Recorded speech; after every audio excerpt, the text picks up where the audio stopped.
With Australius, we've now got one of the best looking creature in the game. But is the Concavenator any good? Hello Dodo Crew, welcome back to another video on Ark Survival Ascended. Grab a bottle of water and let's get straight into it. This video is sponsored by TBS, so make sure to stick around to the end for more details, and thanks to TBS for supporting this channel. The Concavenator is a medium-sized creature that basically resembles something like a small Allo or a Carnosaurus, only with a larger fin and covered with feathers and a shovel plating. The Concavenator spawns in the dunes of Scorched Earth, Astraeus, Ragnarok, Aberration, Extinction and Genesis Part 1. Pretty similar to the Faso, it can dig into the ground and swim through the ground. When encountering the Concavenator, it usually dives beneath the ground and subsequently approaches the survivor at high speed. The Concavenator then proceeds to barrage you with its attacks lingering beneath the ground until it is forced out by explosives. To tame a Concavenator, you have to knock it out of the ground using explosives.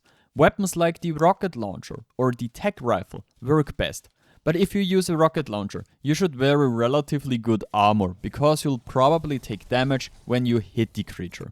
Once you have hit it with the rocket launcher, it emerges from the ground and you have a few seconds to jump onto its back and ride it. That's also why you need the strong armor. You really have to get close to the Concavenator so you can mount it properly in time before it runs away or attacks you. Once you're sitting on its back, it's actually relatively simple. You need to jump out of the ground with space and then play the minigame you see on the screen. To do this, you simply press the correct keys that are always W, A, S and D, and depending on which arrow you see, you press it in that direction. It is always a double tap, so watch out for that. But that's it honestly. You don't need kibble, you don't need mutton or anything else. You just play the minigame. The saddle is unlocked at level 67 and they are breedable.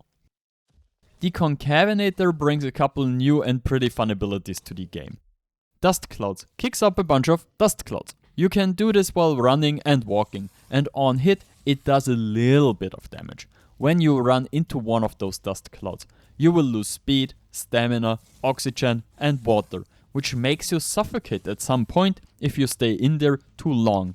You can see that you're affected if you can see the sand dust effect in the bottom corner of your screen. For real, you should not stay in there for too long, because this can deal a ton of damage and can kill you faster than you expect. You can use scuba kits and gas masks to avoid the effects. Any creatures lacking an oxygen stat, such as the Caprosuchus, are presumably unaffected by the dust cloud's oxygen drain. Similar to the Phasolosuchus, it goes into the ground. It kinda swims in the ground and gets a little faster. It does deal around 15% extra damage on a bite if it hits an enemy. Other than the Phaso, it can also jump in the ground and then dive in again. It cannot use the dust clouds while being buried, but it gets two new attacks. The first is the uppercut, which basically is a harder hit from underground. The second one is the tail smash, which can only be used when jumping from underground. If you hit an enemy rider, they get unmounted. In addition, while being buried, you can also jump out of the ground and do some stunts. If you fill your stunt bar, you get some additional speed and a bunch of other buffs. It also has a pack bonus up to 4, which means you need 5 of them to have the max pack bonus. I honestly don't think that the Concavenator is major important in the game right now, but it's still got a pretty decent role to fill. Crowd control.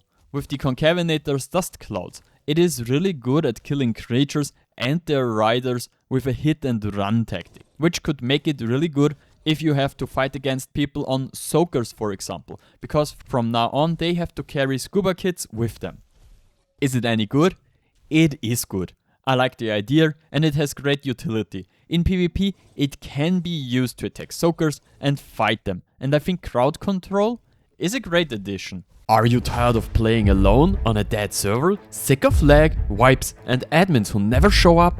Then it's time to join TBS, one of the biggest no-wipe servers, on which I'm actually playing and I'm making a video on. On top of that, on their PvP and PvE servers, they have all maps available cross-platform, custom caves that are truly outstanding, auto-lootable raid bases, and even full 48-hour offline raid protection during the week. Not only that, but on weekends, it switches to a 3 times orb, which offers the possibility for offline raids, more action, and so much more.